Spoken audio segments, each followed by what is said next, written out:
Certains s'en foutent, d'autres simplement mauvais. On a des types de 20 ans ici qui en sont à leur 5e peine. On a parlé de moi dans le journal quand j'avais 14 ans. Genre, un jeune de 14 ans terrorise le quartier. Déjà une star. Si le mec nous file pas la thune, on le torture d'abord. Genre un coup de marteau dans la tête ou on lui brûle les orteils au chalumeau. Après, s'il a vu notre visage, on est obligé de le tuer. Ils n'ont pas bien conscience des règles. On leur dit non et ils se retournent en disant « je vais t'éclater ». Vous allez faire quoi? Vous allez faire quoi? Tout peut arriver. On peut être là en train de parler à un détenu et la seconde d'après, il y en a un qui se prend une queue de billard dans la tête. Hein? Vous allez faire quoi? Bienvenue en enfer. Mettez-le à terre! La prison d'Aylesbury, dans le Buckinghamshire, abrite les criminels parmi les plus dangereux de Grande-Bretagne. Bouffe ça. On y croise des meurtriers, des violeurs, des malfrats et des pédophiles. Le plus effrayant, c'est que les plus âgés d'entre eux ont tout juste 21 ans. Un détenu sur 5 purge ici une peine à perpétuité ou d'une durée indéterminée pour protéger la société compte tenu de la gravité de leurs crimes. Pour garder le contrôle de la situation, les surveillants doivent faire preuve d'une vigilance permanente. Mes chaussures? Mais ils doivent également aider ces jeunes à reconstruire leur vie brisée. Ils ne sont pas faciles à gérer. La plupart purgent de longues peines pour des crimes assez sérieux. Il faut tout reprendre à zéro. C'est difficile. On leur a appris qu'ils pouvaient faire tout ce qu'ils voulaient. Après s'être attirés des ennuis et s'être retrouvés devant la justice, ils atterrissent ici et on essaie de corriger ce que leur famille ou leurs amis leur ont enseigné. Certains nous poseront toujours des problèmes.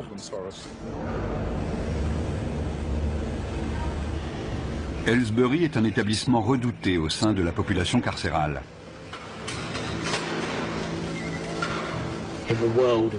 Chez les détenus, la légende veut que Aylesbury soit la pire prison du monde.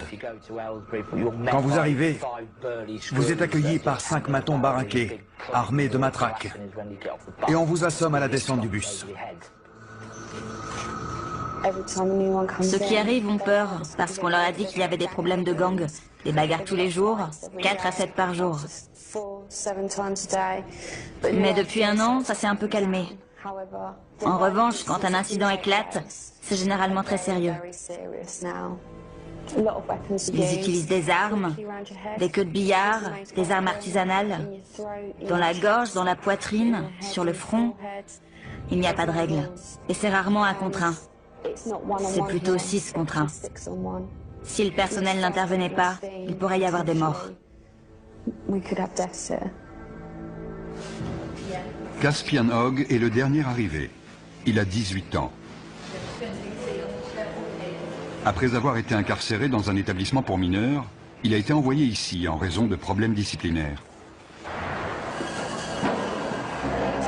Asseyez-vous ici. Combien de fois avez-vous été incarcéré? 4 ou 5 fois. Ok. Quelle peine cette fois? 4 ans. 4 ans, d'accord. Avez-vous déjà pris de la drogue, de l'alcool ou autre produit assimilé? Ouais. Ok. Quoi précisément? Juste de la coke, du cannabis. Juste de la coke? Ouais. D'accord. Vous serez suivi par mademoiselle Morgan. Il y a des gangs dans votre quartier? Ouais. Vous faites partie de quel gang? Stratford Longside. D'accord. Vous avez des gangs rivaux? Ouais, les Fairfield FMD.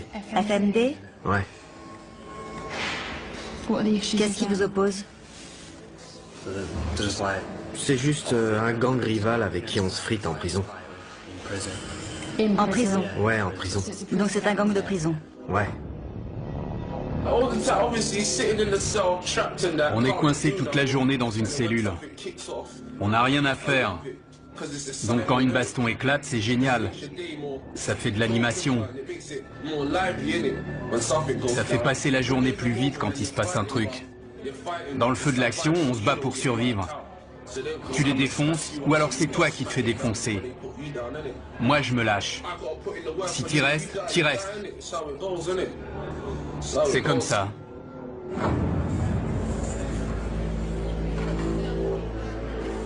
On a des membres de gangs venus de Liverpool, de Birmingham, de Londres, et ils sont tous rivaux. Certains viennent de milieux où ils n'ont connu que la violence. C'est déjà ouvert? Oui, c'est déjà ouvert. Les radiateurs devraient être éteints ce soir. Je sais, il fait un peu chaud. Je peux poser mes affaires de douche? C'est un nouveau lieu, un nouvel environnement. Les 24 premières heures sont les plus explosives. On s'assure qu'ils ont tout ce qu'il leur faut et qu'ils sont bien installés pour leur première nuit. Les rivalités entre gangs entraînent d'inévitables règlements de compte. Les nouveaux venus sont particulièrement vulnérables, car ils n'ont pas encore de repères et doivent faire leurs preuves.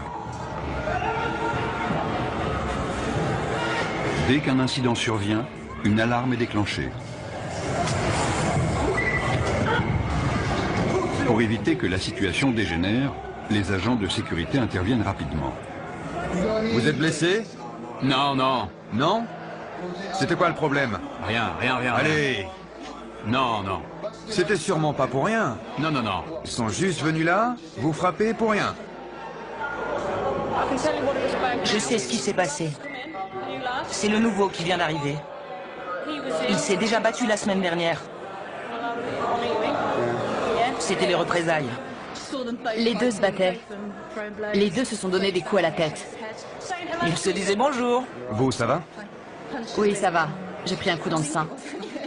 Et si ça se trouve, c'était son coude à lui.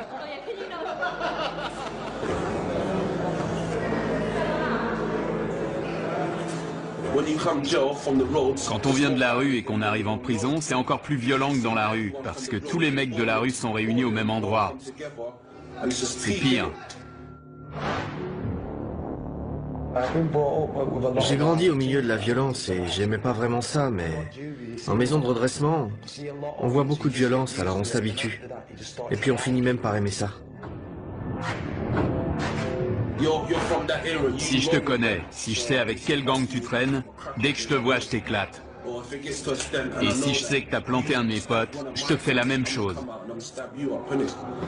Donc vous surveillez constamment les nouvelles arrivées dans votre bâtiment. Ouais. Ils en ont mis dans l'LC, juste à côté. Si je les croise, je les défonce direct. C'est clair. Le quotidien en prison, c'est pas la joie.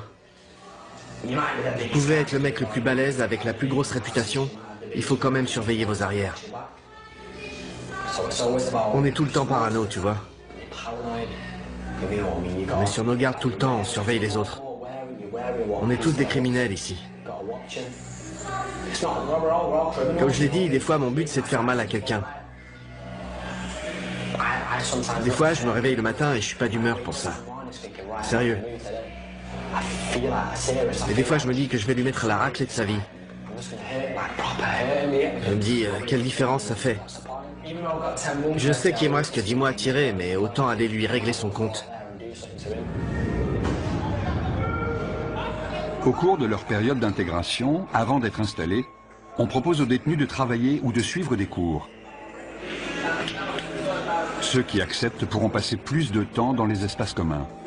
Il n'y a que 3 surveillants à cet étage et jusqu'à 50 détenus peuvent sortir de leur cellule. C'est le moment dangereux de la journée. Il faut rester très vigilant. On peut avoir tendance à se relâcher parce que 90% d'entre eux sont très corrects. Mais il faut se méfier, c'est notre boulot. La situation peut dégénérer à tout moment. Caspian et 2 nouveaux arrivants ont forcé le passage pour s'introduire dans une cellule.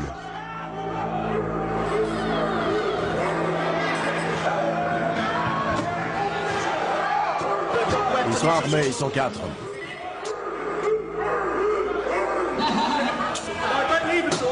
Les détenus ont barricadé la porte. Les surveillants ne peuvent pas entrer. Je veux voir tous les détenus dans leurs cellules.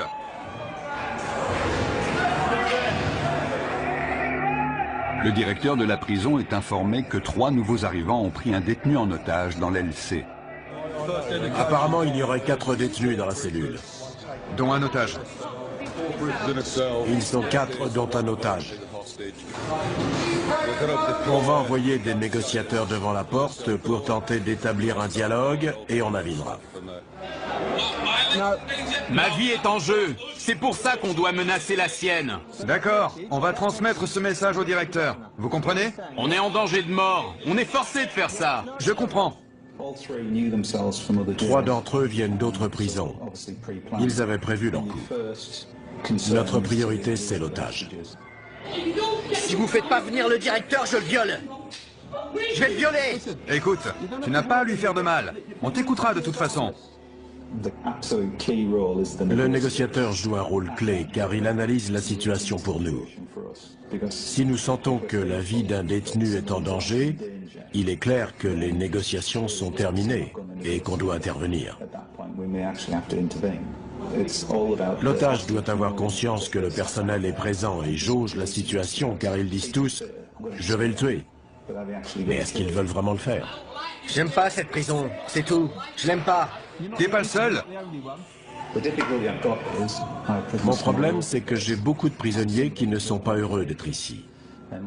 Si on commence à parler de transfert maintenant, j'aurai une autre prise d'otage dès cet après-midi, car certains vont se dire « Oh, il suffit de prendre un type en otage pour se faire transférer. » Je vais lui trancher le cou et le vider de son sang. Il a menacé de le violer et de lui trancher la gorge. Non, le cou. De lui trancher le cou. Je vais vous dire. Écoutez-moi. Vous me prenez pas au sérieux? Si, croyez-moi. Nous prenons ça très au sérieux. Une cellule de crise a été mise en place par le directeur de la prison pour gérer l'incident. La décision a été prise de faire appel à des agents des forces de l'ordre spécialement entraînés pour agir dans ce type de situation. L'otage avait un t-shirt noué autour du cou, il était assis sur le lit, ils sont armés d'un couteau en plastique et de morceaux de verre. Ils ne veulent pas être ici. Ils ne se sentent pas en sécurité. Ils veulent retourner plus au nord, vers Liverpool ou Manchester. Il y en a un qui est arrivé hier, un autre il y a 9 jours. Ils viennent tous du même coin. Ils se sentent menacés par les gars de Londres. Et ils en ont assez. L'équipe d'intervention de la prison se prépare à intervenir au cas où la situation dégénérerait. La prise d'otage dure depuis 2 heures. Jason Harper passe le relais à un autre négociateur qui va poursuivre la discussion avec les preneurs d'otages. Écoutez-moi, d'accord? Je ne vais pas vous mentir. Je vous ai dit tout ce que je savais. La température de 40 degrés n'arrange pas la situation. Il s'est effondré au sol.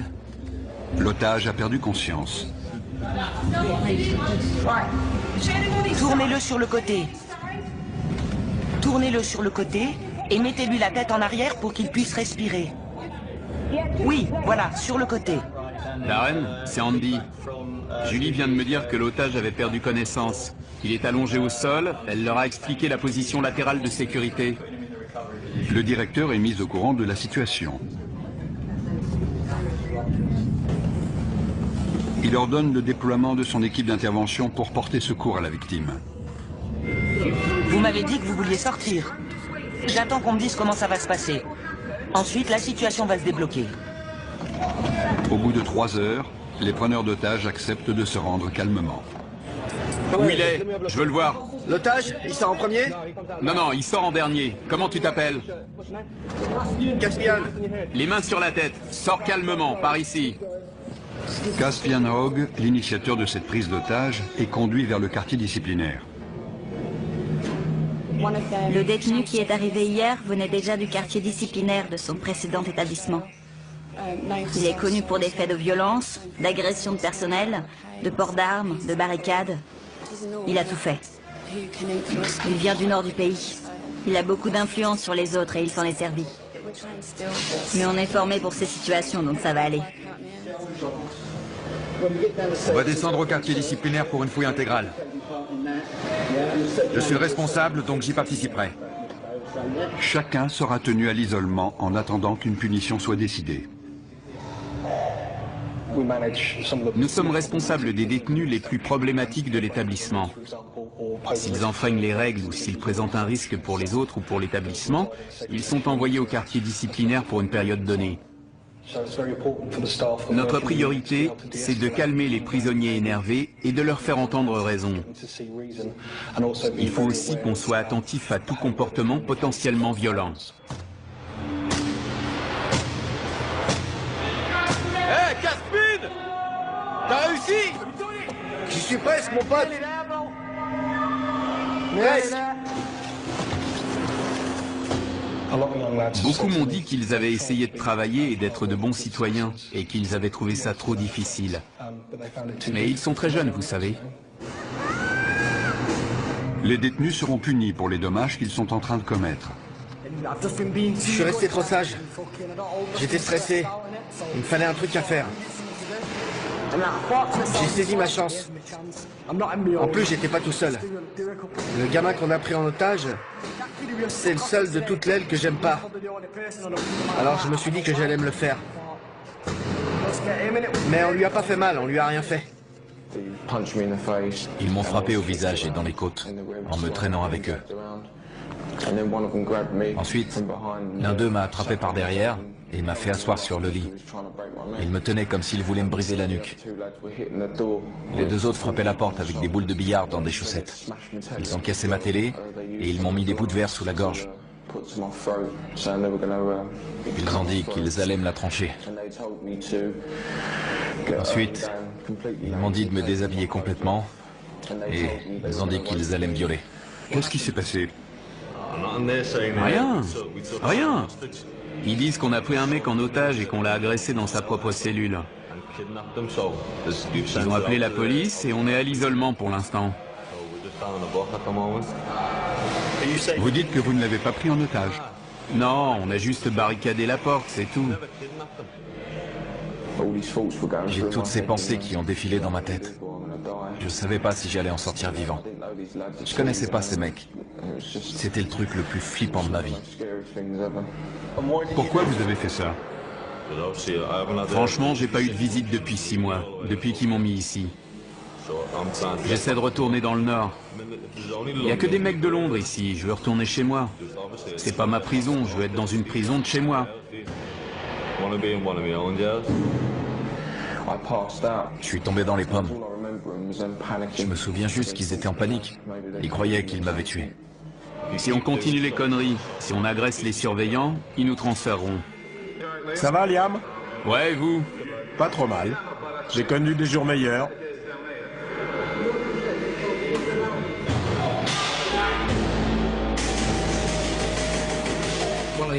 Un des détenus a inondé sa cellule. Il est armé. Il a cassé le manche de son balai. On lui a demandé de nous le remettre. On va le déplacer dans une cellule où il n'y a pas d'eau. C'est trop court. Il doit lui en rester. Le détenu a jeté les morceaux de manche à balai dont il se servait comme arme. C'est trop court. Pourquoi vous avez gardé ce morceau, hein? Je vous avais dit de tout jeter. Reste sur le côté. Déverrouille la porte et je la pousserai.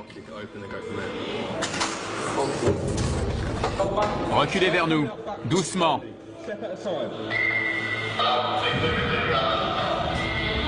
Ne vous retournez pas. Restez face au mur.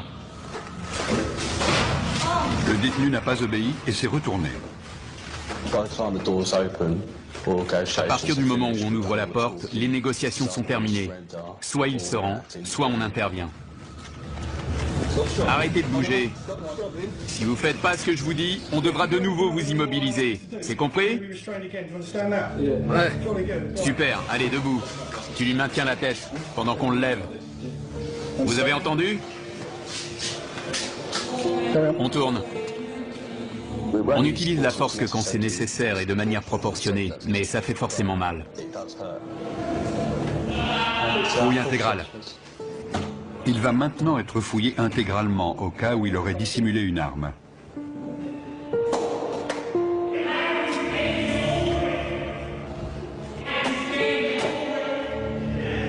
Retournez-vous. Bande d'enflures. Vous avez des réclamations à faire sur la façon dont on vous a traité? Non, non, ça va. Non? D'accord. Je vais vous demander de réfléchir aux conséquences de vos actes. Ce n'est pas la bonne méthode pour obtenir un transfert. Maintenant, je veux que vous alliez vous coucher. Clé. Nous devons les garder dans le quartier disciplinaire pendant un certain temps. Sinon, les autres vont se dire qu'ils peuvent prendre les otages quand ils veulent pour obtenir un transfert. Des détenus de confiance nettoient les dégâts causés par les preneurs d'otages. J'ai choisi la voie la plus facile. J'essaye de rendre cette peine la moins désagréable possible. On a le choix. Si tu fais le con, tu te retrouves à l'isolement tout seul sans télé, ça craint. Les détenus exemplaires participent au fonctionnement de la prison, ce qui leur permet de passer plus de temps en dehors de leur cellule. Josh est responsable de la lessive dans le quartier disciplinaire. Ça pue. Dans le quartier disciplinaire, Caspian se plaint d'entendre des voix dans sa tête et demande une aide psychologique.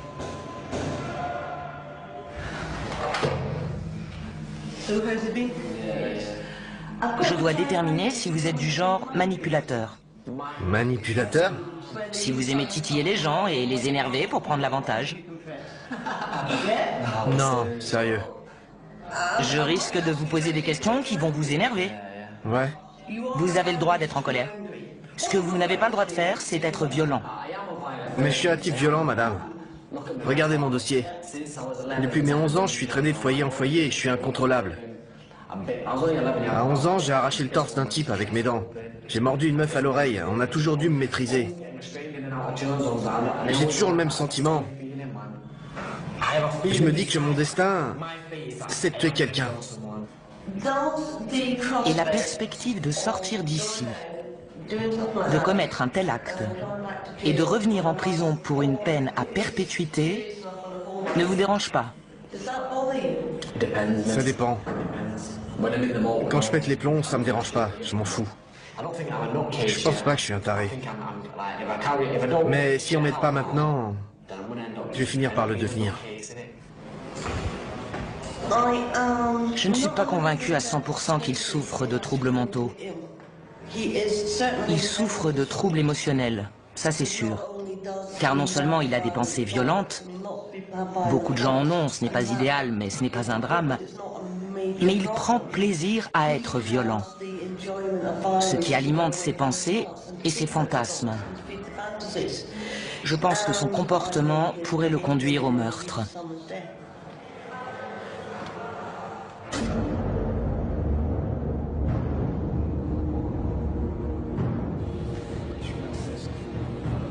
Liam Brennan, l'un des 3 preneurs d'otages présumés, a demandé un rendez-vous avec son avocat pour préparer sa défense.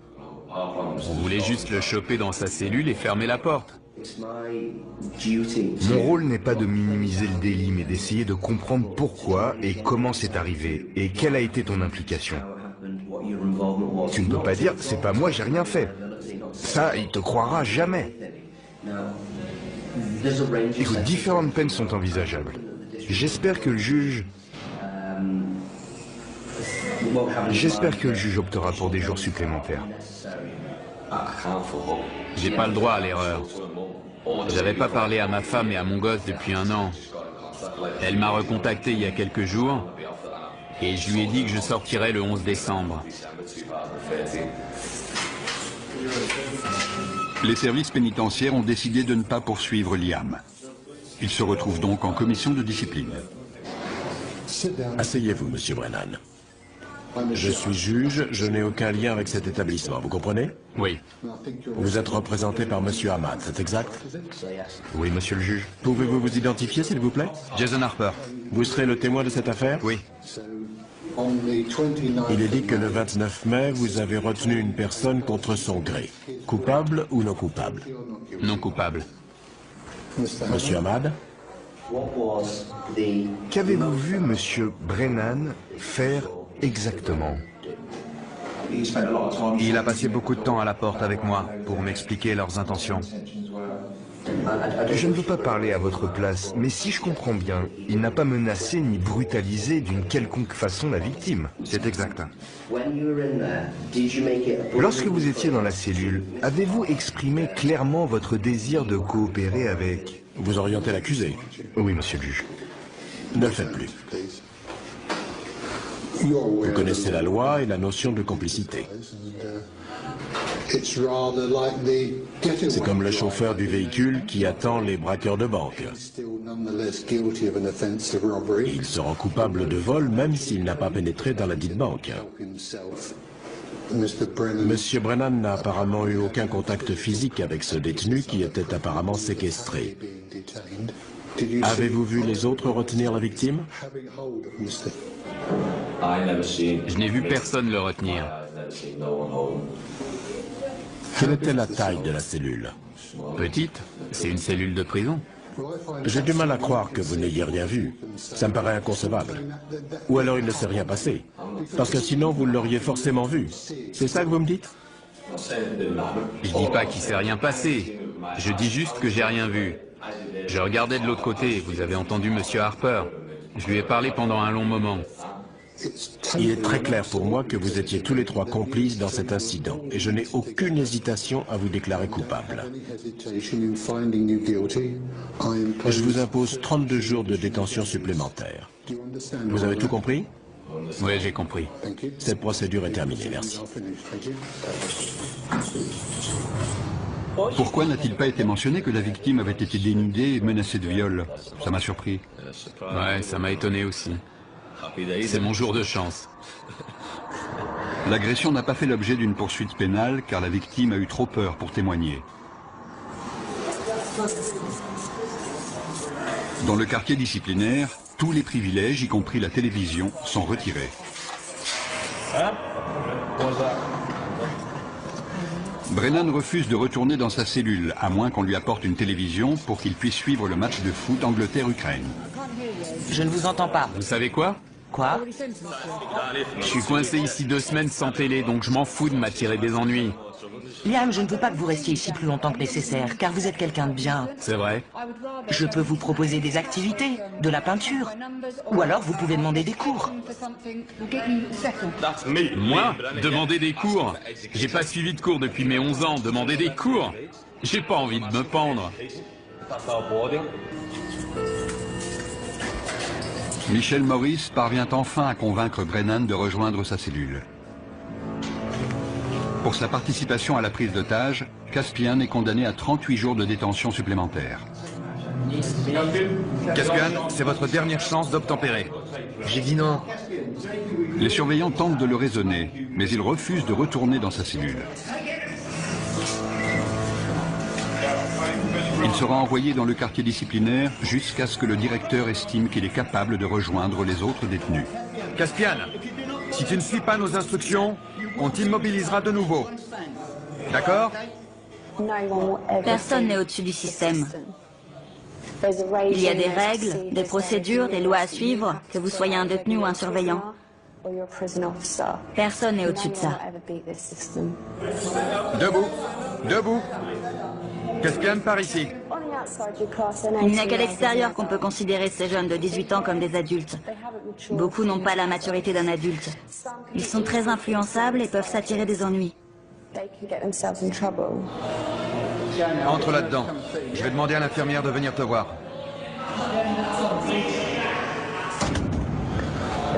S'ils me remettent avec les autres, je vais vous dire la vérité. Je vais faire mal à quelqu'un. Sérieux, je déconne pas. S'ils me remettent là-bas, je vais choper un de ces connards et je vais le défoncer comme il faut. Je suis sérieux. J'ai l'impression d'avoir une double personnalité. Tout m'énerve, tout le monde m'énerve. J'aimerais parler à quelqu'un, mais j'ai la tête en vrac. J'ai l'impression qu'elle est énorme. Il y a tellement de trucs là-dedans, je me sens vraiment en colère. Je suis en rogne. Il y a certains détenus que je n'aimerais pas voir libérés avant très longtemps. Parfois, on travaille avec eux simplement pour les aider à gérer le fait qu'ils sont en prison.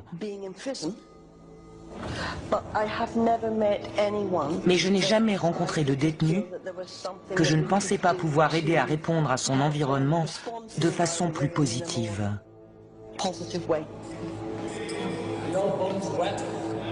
L'état mental de Caspian Hogg continue d'être surveillé. De quel autre traitement pensez-vous avoir besoin? Est-ce que vous pensez que je peux faire autre chose pour vous aider? Non, rien. Il n'y a rien d'autre que vous puissiez faire. Pensez-vous que vous avez besoin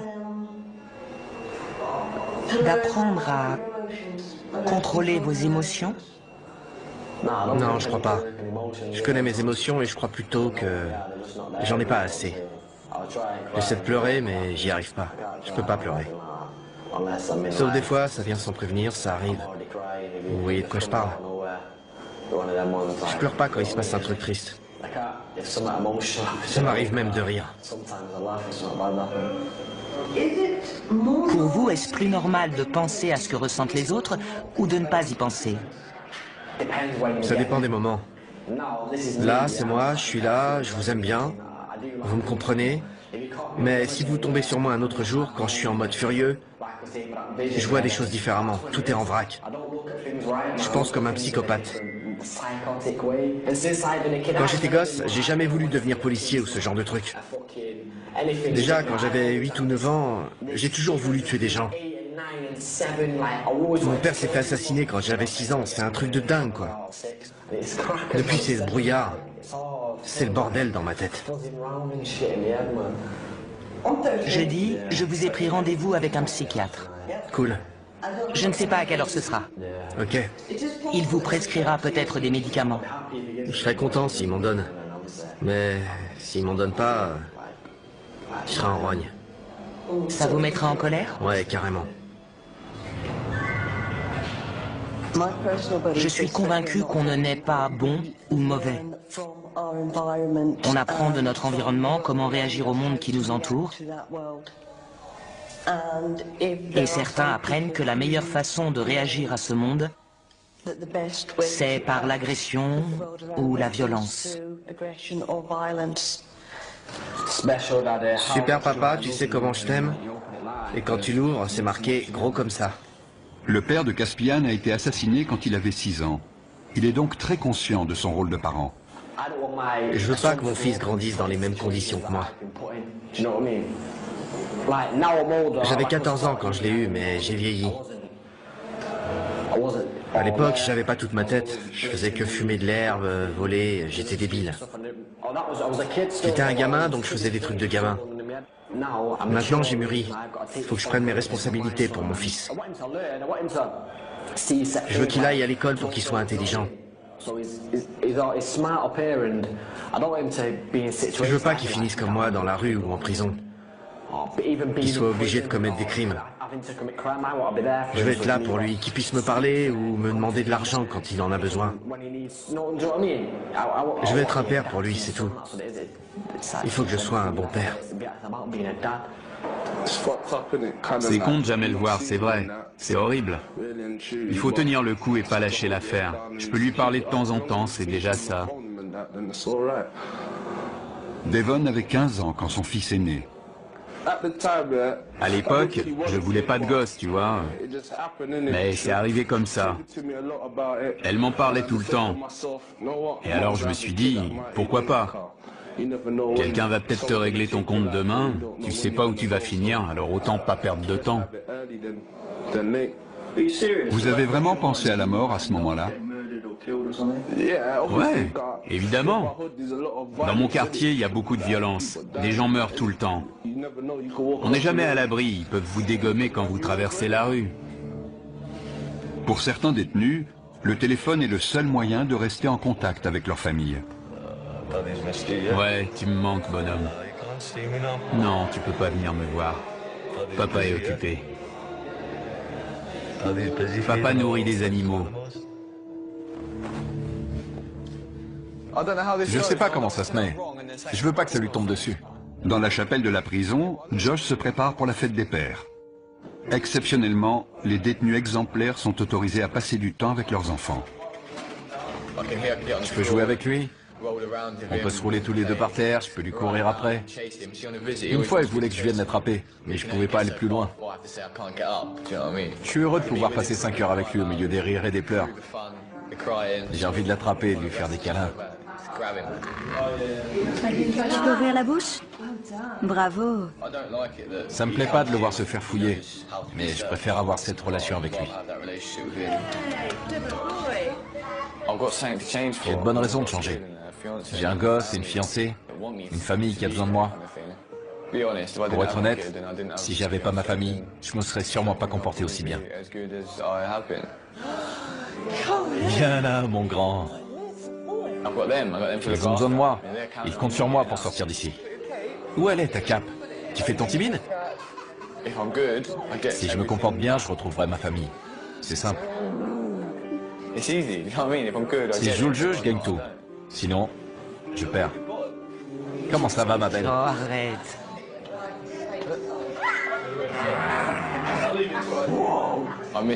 J'ai manqué ses premiers pas, ses premiers mots. La première fois qu'il a tapé dans un ballon, je ne l'ai jamais emmené au parc. Je ne l'ai jamais réveillé de sa sieste. Maintenant, il va sur les toilettes, il me dit qu'il est grand. C'est toutes ces petites choses. J'ai tout manqué. Je veux être là pour le border le soir, pour me réveiller avec lui. La nuit, il vient dormir avec sa maman. Je veux être là quand il fait ça.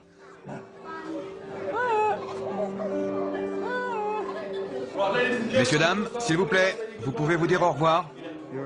Tout va bien.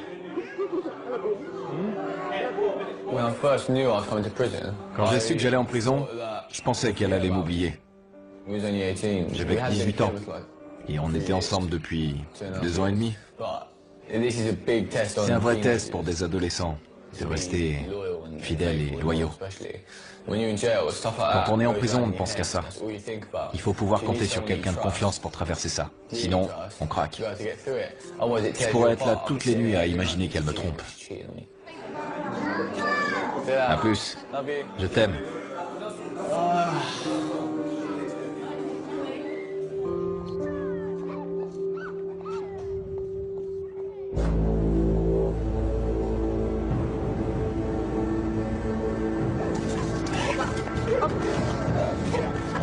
Des chiens de détection arrivent à Aylesbury pour y rechercher de la drogue ou des objets de contrebande. Il y a beaucoup de dealers en prison, et ça ne risque pas de s'arrêter. Il y a de l'argent à se faire. Les téléphones portables sont aussi un problème sérieux. C'est pour ça que les chiens sont capables de les trouver. Ils peuvent être utilisés pour planifier des évasions ou tout autre type d'événement. On fouille des cellules tous les jours. Et tous les jours, on trouve des choses. Sortez de votre cellule. Quand ils voient les chiens, certains se précipitent pour cacher leur matériel. On demande aux détenus de sortir de leur cellule pour que les chiens puissent travailler tranquillement. C'est n'importe quoi, il va renifler partout. Comment savez-vous qu'il a trouvé quelque chose? Il s'immobilise et pose son nez sur l'endroit concerné. Si c'est hors d'atteinte, il reste assis et regarde dans la direction de l'objet.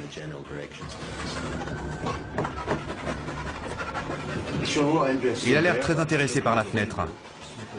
Je vérifie s'il n'y a rien à l'extérieur. Il a peut-être senti une odeur de joint qui venait de la rue. Il reste concentré sur la zone autour de la fenêtre et du lit. J'étais en train de pioncer et ils amènent un chien dans ma cellule pour renifler partout. C'est n'importe quoi.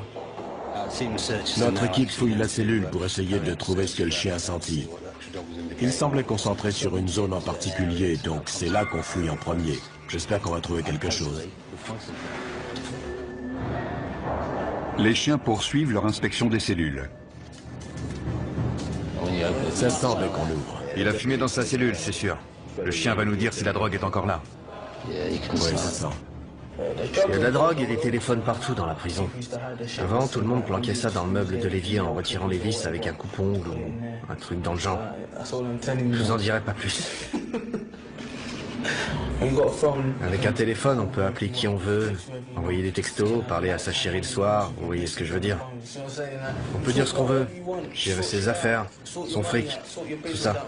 Vous avez déjà eu un téléphone ici? Ouais, mais c'est trop de pression. On devient parano. Ils finiront toujours par le trouver. La première fois, on est là, ouais, ils ne le trouveront jamais.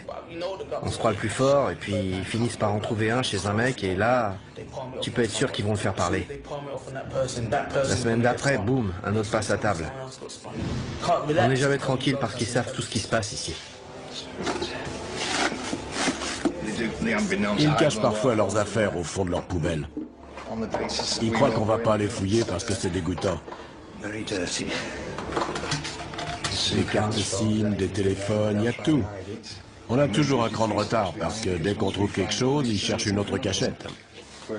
Une antenne cassée, ça peut servir d'arme. Il en a plus besoin, on l'apprend. Ils aiment regarder des images, évidemment. Je veux pas savoir ce qu'il fait avec ça.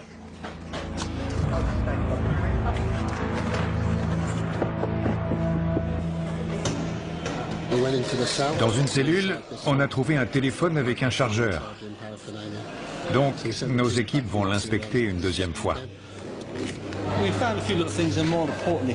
On a trouvé des petites choses, mais le plus important, c'est de montrer qu'on est vigilant et qu'on peut lancer ce genre d'opération quand ça nous chante. C'est intéressant d'observer leur réaction. Certains détenus n'étaient clairement pas rassurés à l'idée qu'un chien allait inspecter leur cellule.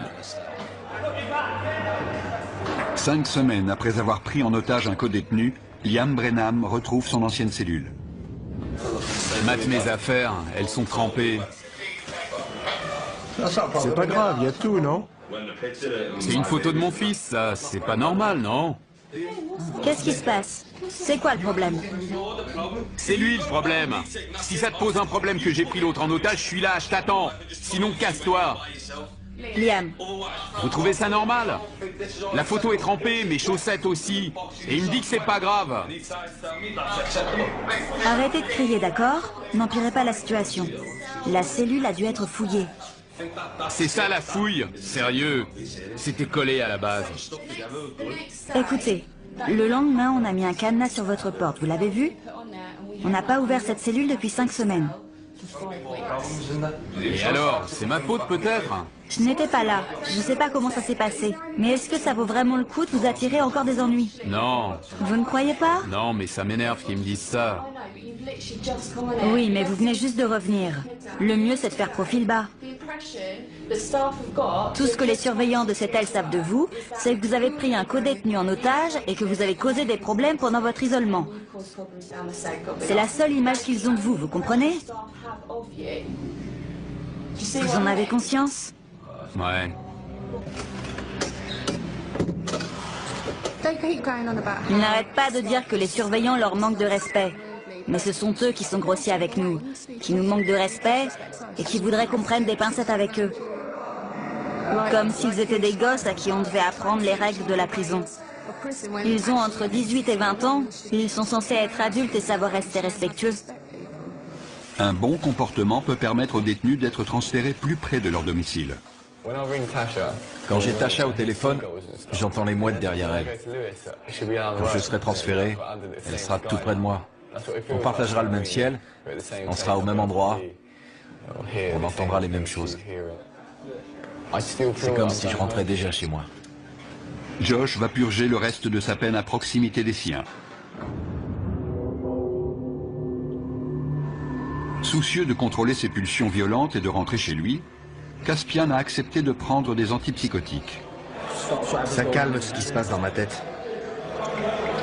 Et ça marche? Ouais, dans un sens. Mais c'est pas génial. Je me réveille le matin, il y a des taches de baffe sur le drap. J'ai même pas d'oreiller, j'ai carrément oublié. Est-ce que vous vous sentez mieux? Est-ce que ça a calmé vos pensées? Ouais, les pensées ont disparu, mais le problème, c'est l'état dans lequel ça vous met. J'aime bien être un peu défoncé, mais là, j'ai l'impression d'être un zombie, tu vois. Genre, un taré sous médoc. Le mec complètement à la masse. C'est pas bon, ça. Les fantasmes, les pensées violentes, les désirs de meurtre et de notoriété liés à ces meurtres ont grandement diminué. Il a même expliqué qu'il avait parfois la tête vide. J'aimerais maintenant travailler avec lui pour qu'il essaie de comprendre ce qui se passait dans sa tête et qu'il sache où demander de l'aide si ses pensées venaient à ressurgir. 90% des détenus que nous accueillons ici vaquent à leurs occupations et font ce qu'on leur demande. Il peut y avoir de petits incidents, mais c'est tout. Ce sont les 10% restants qui causent la majorité des problèmes. Ils ne veulent pas rester tranquilles ni faire ce qu'on leur dit. Ils se rebellent constamment. Ils essaient de créer le désordre pour saper notre travail.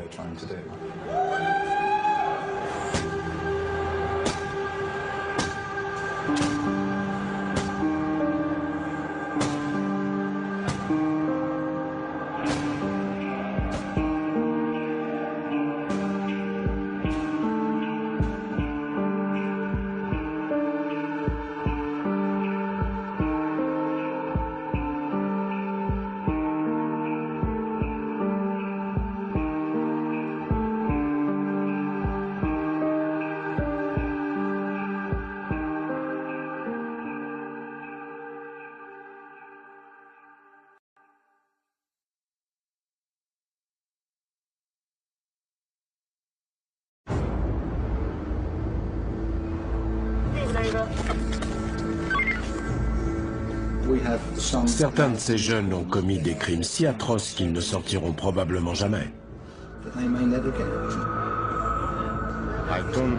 Je suis en prison depuis 10 mois. Il me reste 27 ans et 2 mois à tirer. Il n'y a plus grand-chose qui me choque. Dès qu'on leur dit non, ils piquent une crise. Ils se retournent, ils vous disent « je vais t'éclater la tronche ». Je te jure, dès que je te vois, je te tranche la gorge. Je te jure. Tu le tiens? Si vous mettez un chien en cage, il risque pas d'aller mieux. On peut pas enfermer quelqu'un en espérant qu'il va changer en quelques jours, ni même en quelques années. Ça marche pas comme ça, il faut éduquer, c'est ça la réhabilitation. Bienvenue en enfer.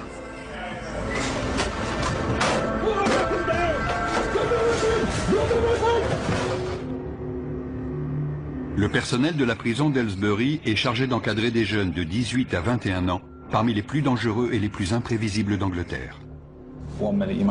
Parfois, on doit pénétrer en force dans une cellule pour désarmer un détenu.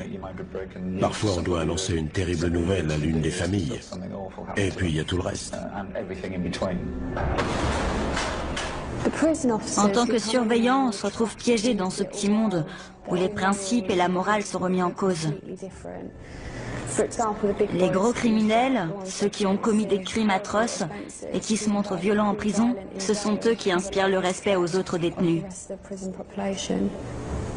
Une fois qu'ils ont établi leur réputation, ils sèment la pagaille et perturbent le bon fonctionnement de l'établissement. Beaucoup sont violents, et le fait de les mettre en prison n'y change rien. Ils ont été élevés comme ça, ou bien ils ont choisi d'adopter cette attitude vis-à-vis des autres. C'est un environnement qui peut être très intimidant parfois. Plusieurs membres du personnel ont été agressés ces dernières semaines. On recule! Ce détenu vient d'agresser un surveillant après avoir refusé d'obéir à un ordre. Vous pouvez vous lever. L'agresseur est conduit directement au quartier disciplinaire. Qui effectue la fouille? Si tu n'obéis pas, je vais leur demander de t'attacher et on t'enlèvera tes vêtements nous-mêmes. Le détenu refuse de retirer ses vêtements qui pourraient contenir des traces d'ADN prouvant l'agression. Ils n'obtempèrent pas toujours. Il y en a qui étaient des chefs de bande à l'extérieur et on doit leur dire « Non, cette prison, c'est comme une mini-société. » Ferme-la, mec. Ferme-la. Qu'est-ce que je vous ai dit sur votre attitude? Ah ouais, je suis censé faire quoi? Dire oui, monsieur? On ne vit pas dans une utopie. On ne peut pas soigner tous les maux. On essaie simplement d'apprendre à ces jeunes à se comporter de façon correcte avec les autres. De leur montrer que l'abus verbal ou physique n'est pas tolérable. Quand un collègue se fait agresser violemment et qu'il est blessé, on le prend personnellement, parce que même si on travaille dans des départements différents, on forme une équipe. Quand on voit son collègue en sang, d'instinct on aurait envie d'aller vers lui. Mais on est là pour s'occuper des détenus.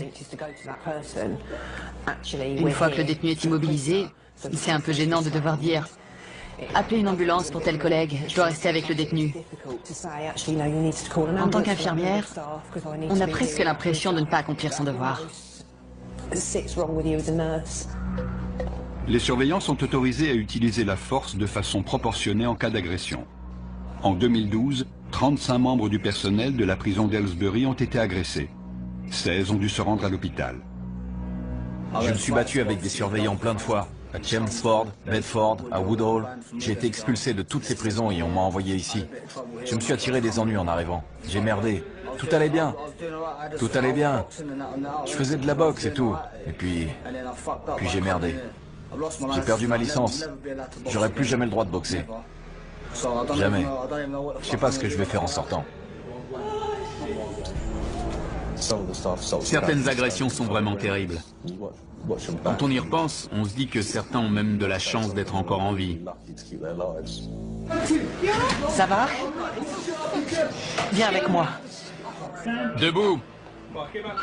Une surveillante vient d'être attaquée. Zoé, ça va? Qu'est-ce qui s'est passé? J'ai pris un coup de boule. Je sais pas qui c'était. Ce qui a changé, c'est la propension des détenus à s'en prendre au personnel féminin. C'était un tabou avant.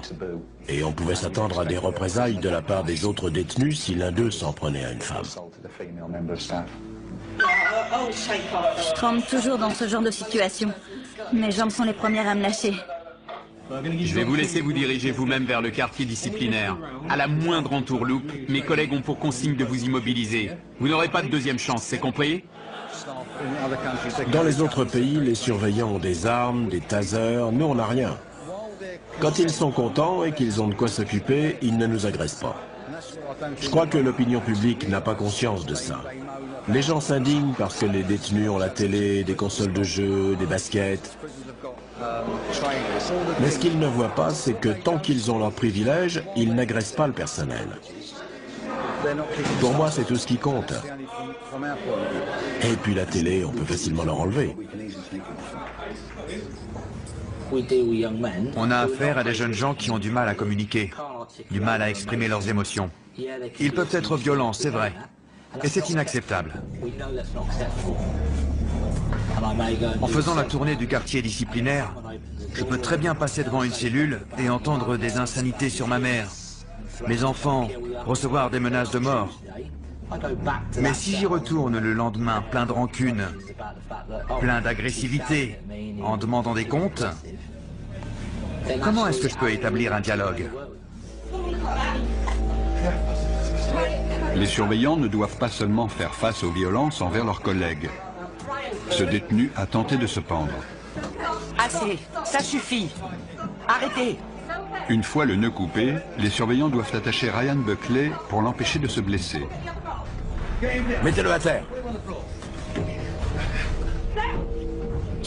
Aujourd'hui, notre rôle de surveillant consiste principalement à nous occuper de ces jeunes.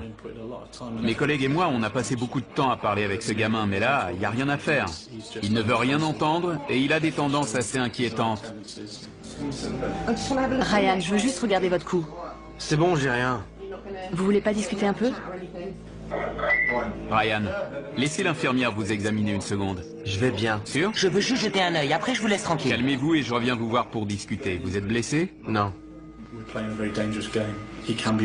On joue un jeu très dangereux. Ryan peut avoir des pensées très violentes et il peut craquer à tout moment. Il vient d'essayer de se pendre et on a été obligé de le maîtriser. Dans l'état où il est, je crois qu'il se fiche de tout. Ryan sort dans 12 mois et je suis inquiet pour lui. Il faut qu'on l'aide à traverser cette période difficile. Il est sous surveillance 24 heures sur 24, mais je ne sais pas si c'est la solution. Les détenus considérés comme suicidaires sont surveillés de près.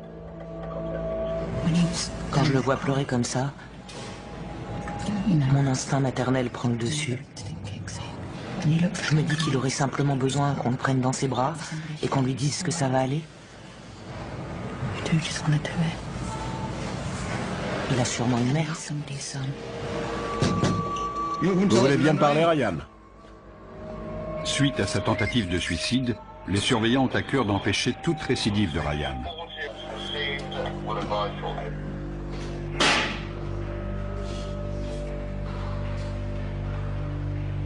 Qu'est-ce qu'il fait? Il va s'asseoir dessus.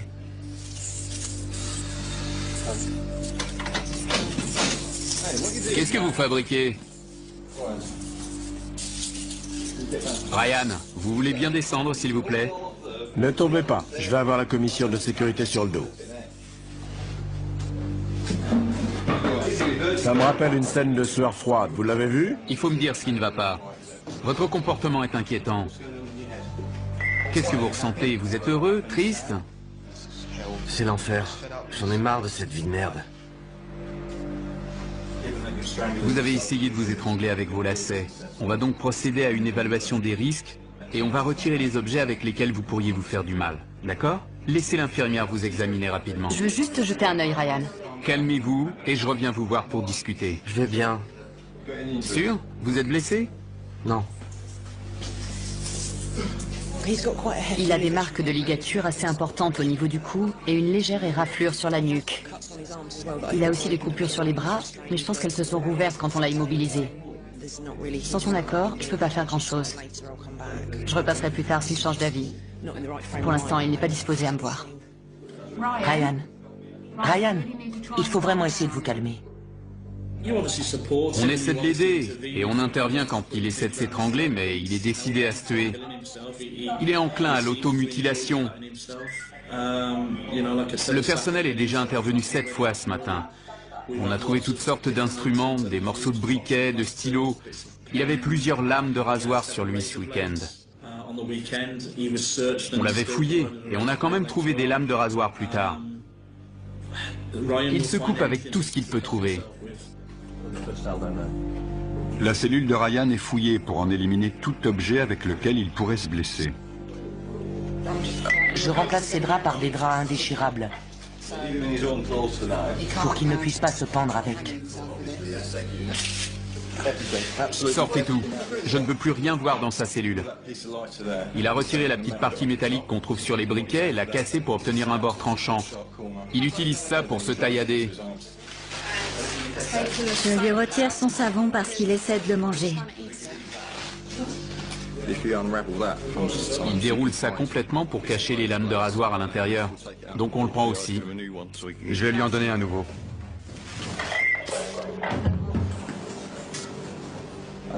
On lui a pris ses draps et ses lacets de chaussures. Donc là, il n'a plus rien.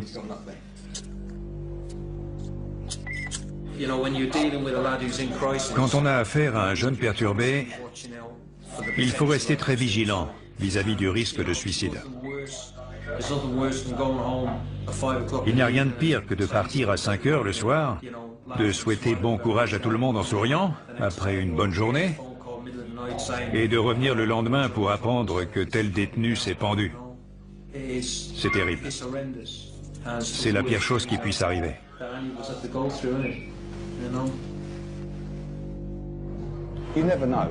On ne peut jamais prévoir ce qui va se passer, et on voit des choses assez horribles. J'ai dû détacher une vingtaine de détenus qui essayaient de se pendre. Pour l'un d'eux, c'était trop tard. Il faut apprendre à encaisser. Il faut encaisser et oublier vite. Sinon, ça vous torture l'esprit, et vous ne pouvez plus venir travailler. Ça peut vous rendre fou.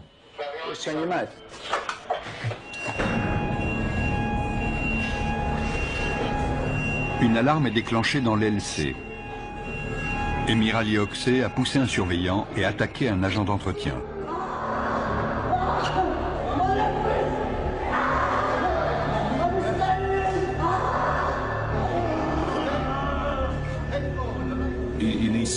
Il faut qu'il se calme. S'il continue comme ça, il ne sortira jamais de prison.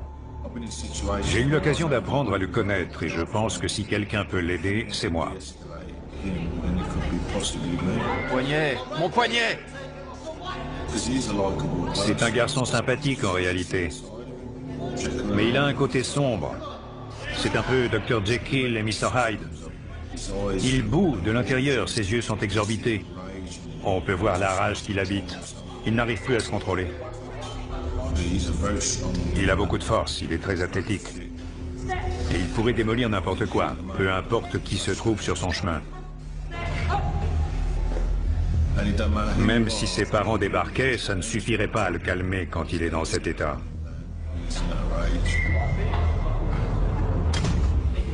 Liz Magnus, la psychologue de la prison, vient prendre de ses nouvelles. Vous voulez discuter? Je ne peux pas ouvrir pour le moment. Le surveillant est au téléphone. Je reviendrai vous voir lundi. Non, pardon, je voulais dire vendredi. Vous allez rester tranquille? Faudrait être cinglé pour pousser 2 surveillants et aller attaquer un mec pour rien. Faudrait avoir un problème. Évidemment qu'il m'a provoqué. Il vient à ma porte pour m'emmerder. Je lui dis de partir et il me traite de tapette. Il me traite de tapette et il me fait « laisse tomber ». Comment ça, laisse tomber? Faut être sérieux là, il a pas à faire ça. Il a pas à faire ça. Ça se fait pas.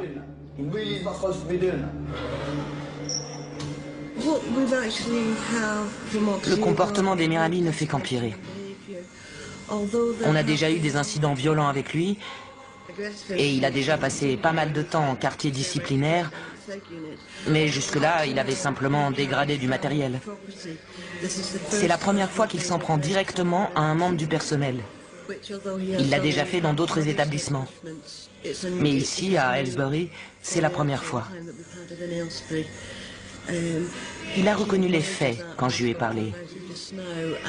Et il m'a dit que son but était d'être transféré dans une autre prison.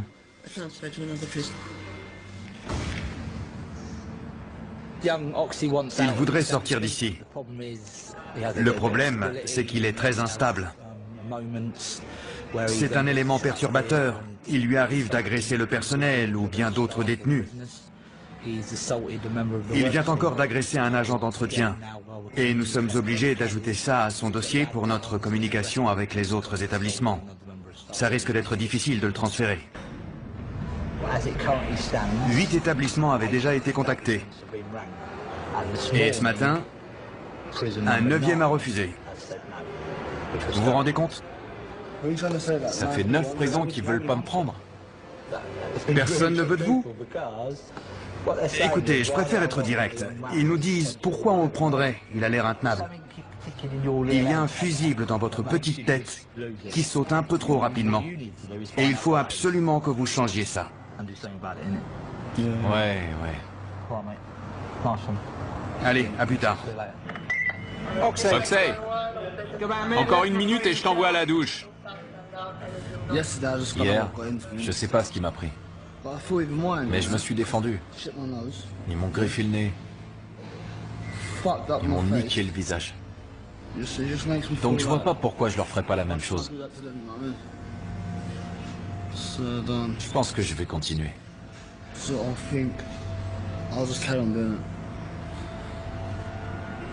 vais continuer comme ça. Je vais pas leur faciliter la tâche. C'est tout.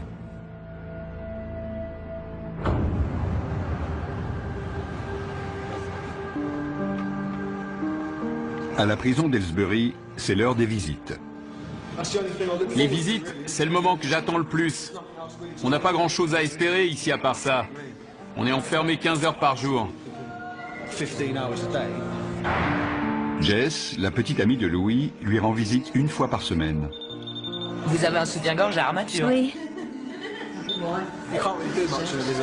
On peut pas faire grand-chose pendant les visites. Les bisous et les câlins, ça me suffit, tu vois. Je suis content qu'elle vienne me voir, ça me rend heureux. Quand je sortirai, on pourra se retrouver au lit, tu vois. J'ai plus que 9 mois à tirer.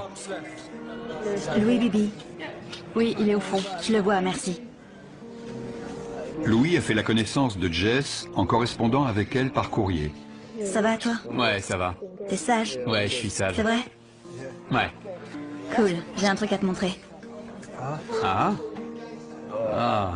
Je vais pas pouvoir t'embrasser, on dirait. Arrête. T'es pas gentil. Non, je plaisante, t'énerve pas. Depuis que j'ai rencontré cette fille, je tiens à quelqu'un pour la première fois de ma vie. On s'est mis ensemble il y a 2 mois. Je lui ai demandé de m'épouser au bout de 2 semaines et elle a dit oui. C'est la première fois que quelqu'un croit en moi. Tu te tiens carreau? T'es sage? Ouais, je me tiens tranquille. Je te crois pas. Tu me regardes pas dans les yeux. C'est parce que tu me fais rire. Avant de rencontrer cette fille, je pensais qu'à enfreindre la loi. J'ai mené une vie de dingue depuis mes 8 ans. J'avais 12 ans quand on m'a pincé pour la première fois. J'ai été arrêté pour cambriolage une 15aine de fois. J'ai dû en commettre 6 ou 700 dans ma vie. Maintenant que je l'ai rencontrée, je sais que je vais changer. Je veux pas la décevoir. C'est ça l'amour. Maintenant, j'ai des projets. J'ai eu mon diplôme. Ouais, je suis fier de toi. T'es fier de moi? Tu vas trouver un boulot facilement maintenant. Tu rêves? Mais si. C'est jamais facile de nos jours.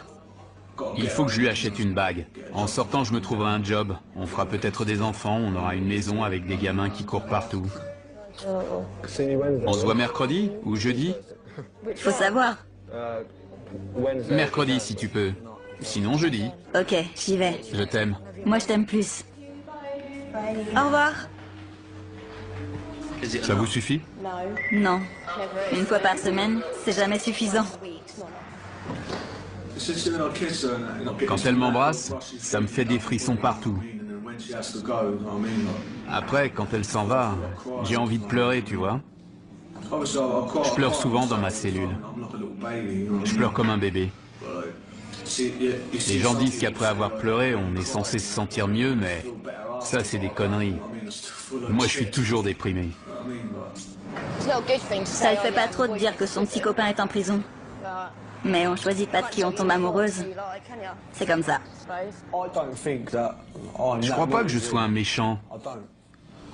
J'ai fait des petites conneries, mais être méchant, c'est quand tu poignardes quelqu'un. Moi, j'ai volé des voitures, ce genre de truc. C'est rien, ça. Franchement, c'est rien comparé à ce qu'ont fait certains. J'aime pas les gentils garçons. J'en ai connu un, mais à force, ils sont trop gentils. Il faut qu'ils aient un côté sombre. Ils ne sont pas ensemble depuis très longtemps. Et toute son attention est concentrée sur cette jeune fille. Elle est toute sa vie.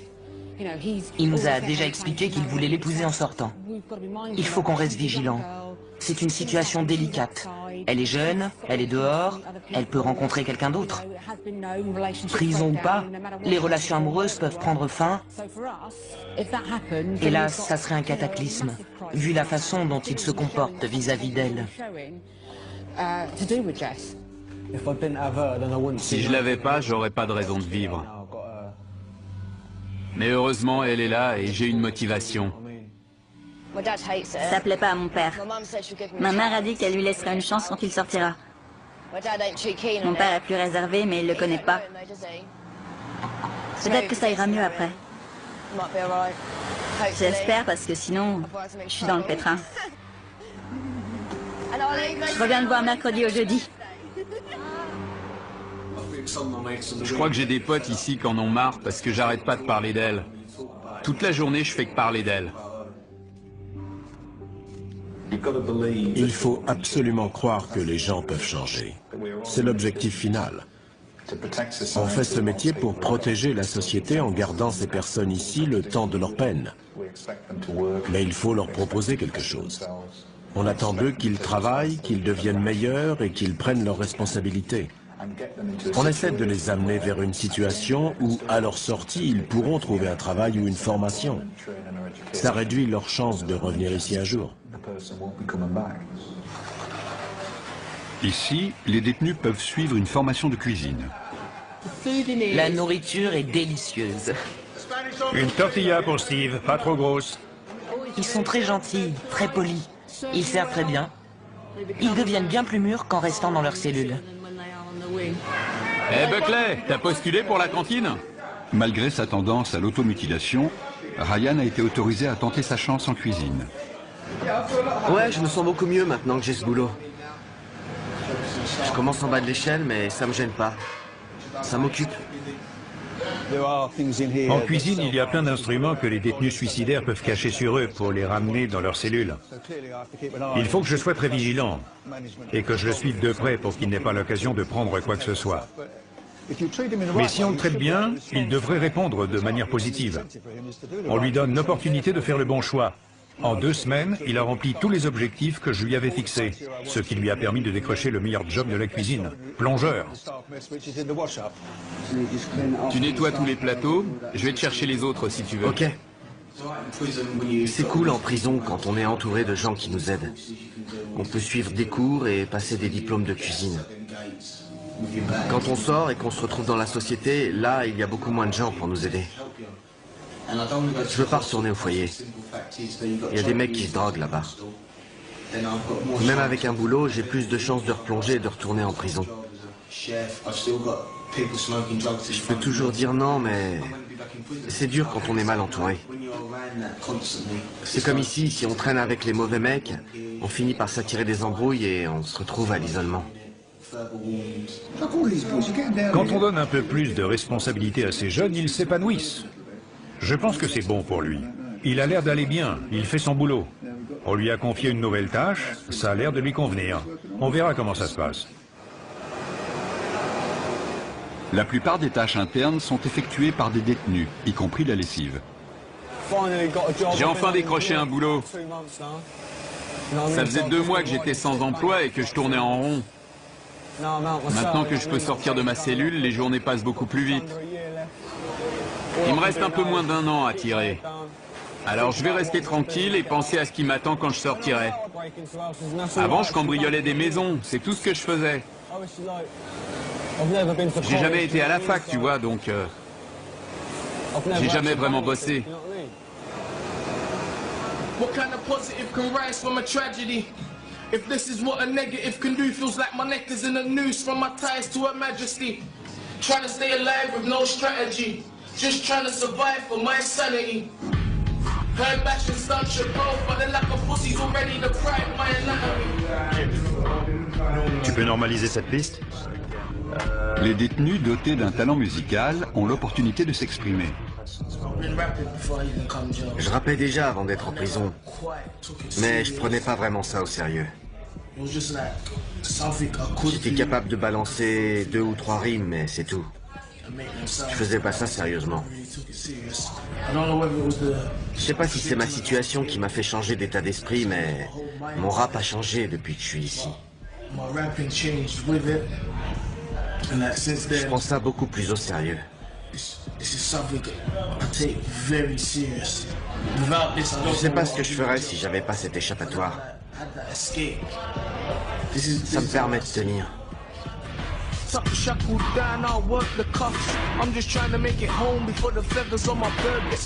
Condamné à perpétuité, Kenny Cornwall exprime souvent sa frustration en dégradant le matériel de la prison. Je crois qu'on l'a contrarié et il a pété les plombs. Il a dit « si je peux pas jouer, personne joue ». Et il a arraché le tapis de la table de billard. Les autres ne vont pas être contents, ils n'ont plus rien à faire, c'est affreux. Les 2 tables sont hors d'usage. Et on n'a rien pour remplacer. On avait 2 tables pour l'aile principale et on n'en a plus. Qu'est-ce qui s'est passé? Vous avez cassé quelque chose? Quel débile. Il a les jetons, alors il a dégradé les tables pour partir à l'isolement, ce con. C'était juste pour ça. Les autres ne vont pas être très contents d'apprendre ce qu'il a fait. Il n'est plus en sécurité ici, je ne peux pas le laisser se balader. On va l'envoyer au quartier disciplinaire, c'est ce qu'il voulait.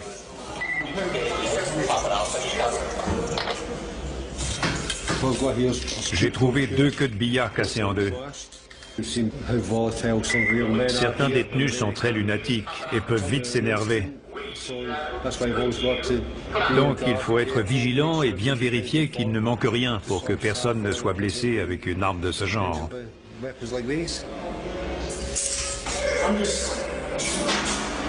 Je suis à 2 doigts d'exploser un autre détenu. Et à chaque fois que j'arrive à me retenir, c'est comme si on m'imposait une autre épreuve. Kenny, écoutez-moi. On ne règle rien de cette façon. Il faut que vous vous mettiez ça dans la tête. Dans la vie, il y a des tas de gens qui m'agacent, mais je ne vais pas pour autant dégrader du matériel. C'est ça ou je démolis la gueule de quelqu'un. Et ça sera encore pire. J'aurai encore plus de problèmes. C'est pas la seule alternative quand même. À chaque fois, ces incidents viennent s'ajouter à votre peine. Vous repartez à 0.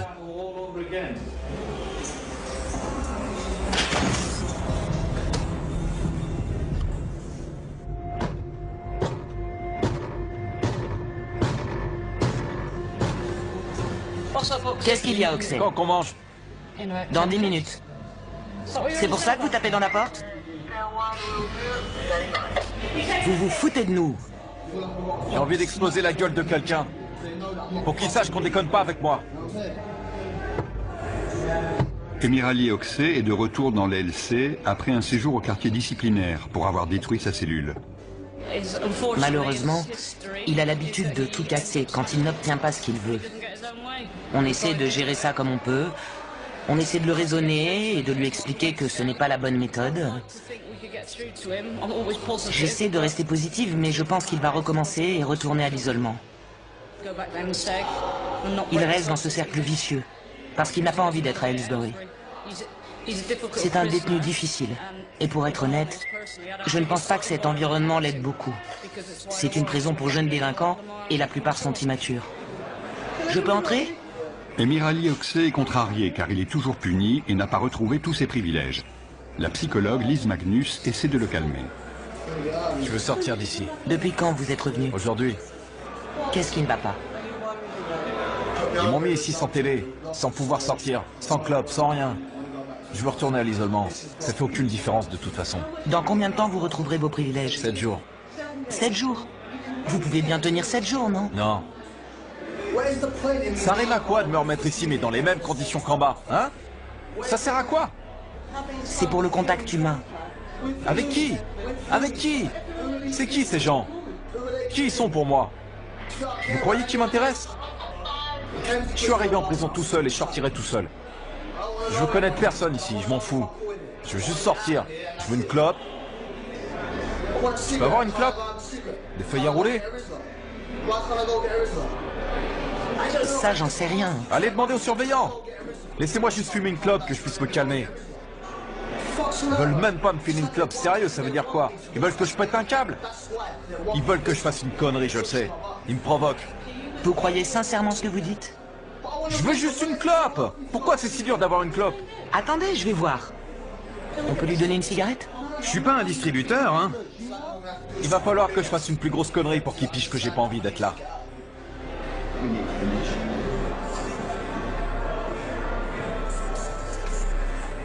Si ça règle le problème de lui donner une cigarette, pourquoi ne pas lui donner? On peut pas céder au chantage. Tout le week-end, il nous a tannés pour une cigarette. Il a tout détruit à l'isolement.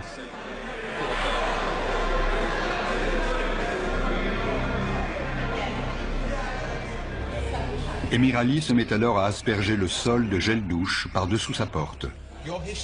Tes antécédents prouvent que tu peux devenir incontrôlable. Donc, pour le moment, on est obligé d'essayer de raisonner avec toi à travers cette porte. Et même derrière cette porte, tu prouves que tu es incontrôlable en mettant en danger les gens qui sont à l'extérieur. Il ne sait plus quoi faire. Il avait clairement affirmé qu'il était le chef de la prison et qu'il nous contrôlait tous. Il est en train de comprendre que ce n'est pas le cas, alors il essaie d'attirer l'attention par tous les moyens. Emirali, qu'est-ce qui se passe? Qu'est-ce que vous avez encore fait? J'ai traité quelqu'un de fillette. De fillette? J'en reviens pas que vous ayez osé. Plusieurs de ses requêtes ont été refusées aujourd'hui et ça ne lui plaît pas. Il estime qu'il devrait pouvoir retourner dans l'LD immédiatement. Suivez-moi. Oxey est de nouveau escorté jusqu'au quartier disciplinaire.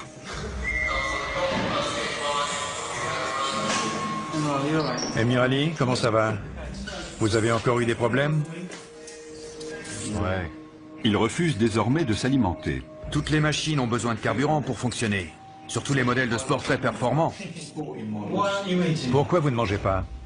J'ai pas envie. J'ai pas envie de manger. Vous ne savez pas? J'ai pas envie. Est-ce une façon de protester? Donc vous n'avez pas faim? Ouais, voilà, j'ai pas envie de manger. On va essayer de le faire manger. On lui a parlé et il semble que c'est une forme de protestation, mais on verra comment ça évolue. Je le connais. Il aime manger et il fait beaucoup d'exercices, donc il a besoin de force. J'espère que d'ici 3 jours, ça sera passé. Si je mange pas, ils seront obligés de me transférer. C'est simple. C'est le seul moyen. C'est jamais une façon efficace de se faire entendre.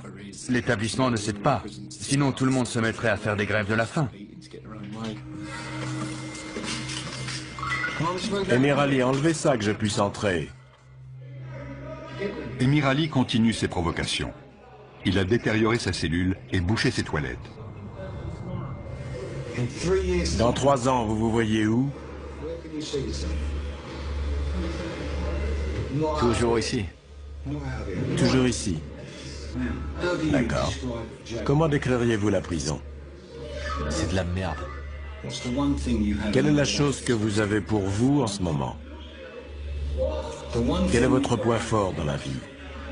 Ce que vous avez pour vous, c'est que vous êtes jeune. Vous pouvez encore changer.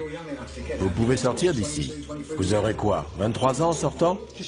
Imaginons que vous viviez jusqu'à 70 ans. Ça vous laisse encore 43 ans, soit en prison, soit dehors. C'est vous qui avez décidé de venir ici. Et c'est à vous de décider si vous voulez sortir. Je suis un emmerdeur, hein. C'est vrai.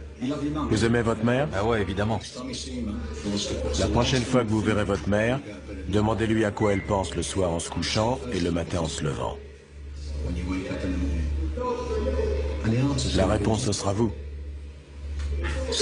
Combien de vos anciens potes sont passés voir votre mère pour lui demander si elle avait besoin de quelque chose? Aucun.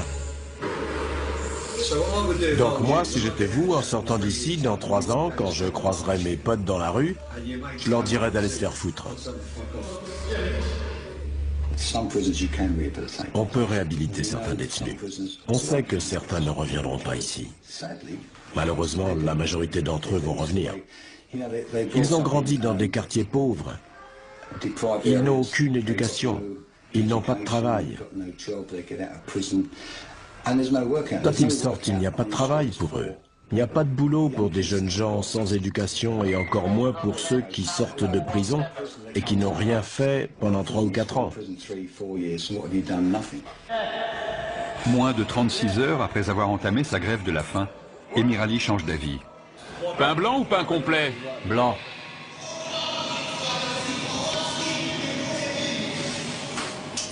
Et votre grève de la faim?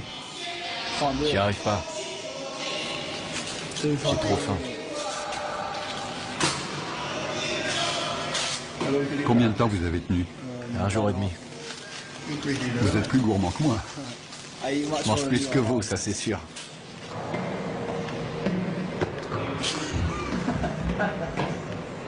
Vous savez, quand je suis arrivé ici, j'étais sans d'esprit. Je vais ressortir complètement dingue. En arrivant, mon cerveau allait bien. J'étais normal, tranquille. Ils m'ont déglingué.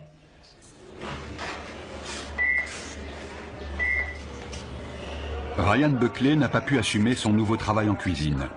Il a de nouveau des tendances suicidaires. Il m'a dit, je n'en peux plus. Je vous dis au revoir. Et il m'a demandé de préparer ses funérailles. C'est terrible. Un jeune homme d'à peine 21 ans qui a toute la vie devant lui et qui a si peur. Il a si peur. Il a peur de la vie et des épreuves qui l'attendent à sa sortie. Il nous a dit qu'il avait plusieurs milliers de livres de dettes envers des dealers de l'Essex. Je pense qu'il retombera dans l'héros dès qu'il sortira. Il a arrêté la méthadone beaucoup trop tôt. Je lui ai posé la question directement et il a été très honnête. Il a dit qu'il replongerait. Pour l'instant, il est à la recherche de tout objet qui lui permettrait de se faire du mal. Qu'est-ce qu'il a ramassé? Il ramasse juste des cailloux par terre. Pour s'automutiler? Oui. Des morceaux de plastique, le coin d'un tube de dentifrice, n'importe quoi. Pauvre garçon, il est vraiment désespéré. Ce matin, il m'a dit au revoir. Il m'a dit qu'on ne se reverrait pas. Je suis triste pour lui parce qu'il s'en sortait plutôt bien. Il a établi de bonnes relations avec les membres du personnel. Et il avait réussi à se faire engager à la cantine. Il avait l'air assez heureux. Et quand il est heureux, on l'est aussi. Notre boulot est plus facile. Le voir revenu à la case départ, c'est triste. On ne veut pas le voir rechuter comme ça. Il retombe dans un cercle vicieux. Elle est partie chercher une infirmière? Malgré une surveillance rapprochée, Ryan a réussi à trouver de quoi se blesser. Ryan, qu'est-ce que vous faites avec le savon? Rien. Ryan, donnez-moi le savon. Je sais que vous n'avez pas besoin de moi, mais je vais rester là quand même. Vous le savez sûrement déjà, mais manger du savon, ça ne fera que vous rendre malade. Quand ces jeunes arrivent en prison, c'est comme s'ils cessaient de grandir. S'ils arrivent en prison à 14 ans, ils ne se développent pas socialement au-delà de cet âge. Ils restent bloqués quelques années, et après, ils mûrissent. Je ne sais pas depuis combien de temps Ryan est en prison, mais il est resté très immature. C'est terrible de voir Ryan dans cet état. Il souffre de divers troubles assez complexes. Je ne sais pas si nous sommes les mieux qualifiés pour traiter ces troubles, mais étant donné notre travail et notre expérience, nous faisons du mieux que nous pouvons. Avec quoi vous vous êtes fait ça? Un rasoir. Juste à cette main? Non. Alors où? Ça va. Malheureusement, certains ne supportent pas leur situation et tentent de mettre fin à leur jour. Nous les connaissons bien, car nous sommes leurs parents de substitution. Nous mettons tout en œuvre pour les aider à s'en sortir. Nous avons mis un jeune homme sous surveillance permanente, car le risque d'incident est trop important.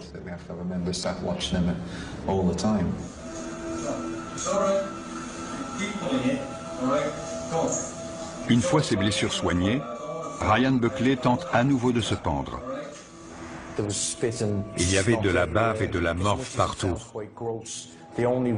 Ça semble radical, mais pour lui retirer son nœud, j'ai été obligé d'enfoncer mes doigts dans la peau de son cou pour pouvoir passer mon couteau de secours.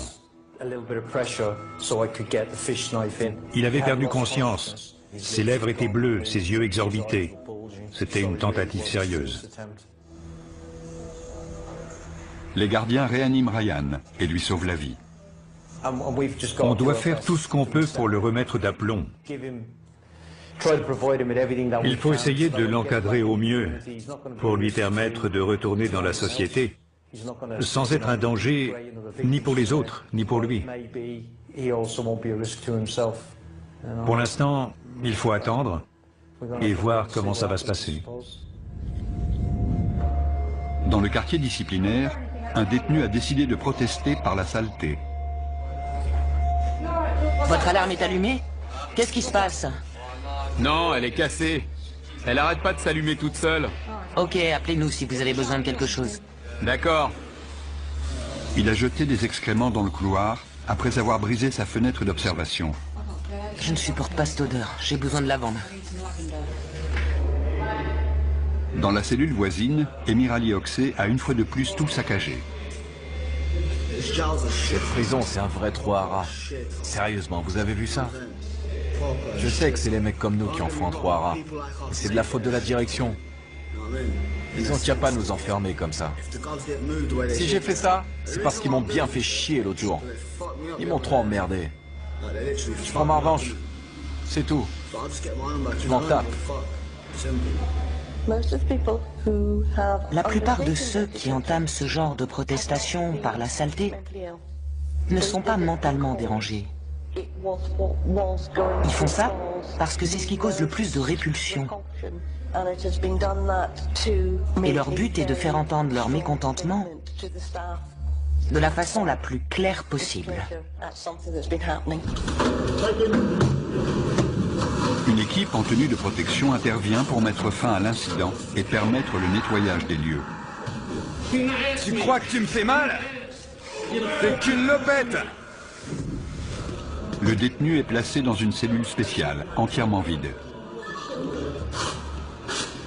Emir Ali, lui, choisit de ne pas résister. Je sais pas ce qu'ils ont dans la tête pour faire ça.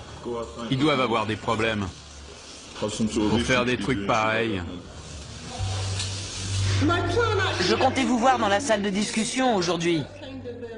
Et c'est tombé à l'eau. Je m'arrêterai pas. Qu'est-ce que je peux vous dire pour vous convaincre de ne plus faire ça? Je veux me barrer d'ici. Je sais. Mais vous savez que je ne peux pas faire grand-chose à ce sujet. Je peux être votre porte-parole, c'est tout. Tout le monde ici serait ravi de vous voir partir. Mais qui va vouloir de vous? On doit essayer de leur inculquer beaucoup de choses avant qu'ils ne repartent d'ici. Il faut leur apprendre à s'en sortir en étudiant des cas concrets. Par exemple, si quelqu'un vous propose de la drogue, vous dites quoi? Soyez honnête. Il faut réussir à les convaincre que les choses peuvent changer et qu'une fois dehors, ils auront changé et ils pourront aller de l'avant. J'essaie juste de passer une bonne journée, mais bon. Je sais déjà que ce sera pas le cas. Depuis qu'il est à Aylesbury, Ryan Buckley a passé 220 jours sous surveillance permanente pour sa propre sécurité. Louis Bibi espère s'installer avec sa fiancée, Jess, dès sa sortie. Le refus d'obéissance d'Emir Ali Oxey lui a valu 576 jours de prison supplémentaires.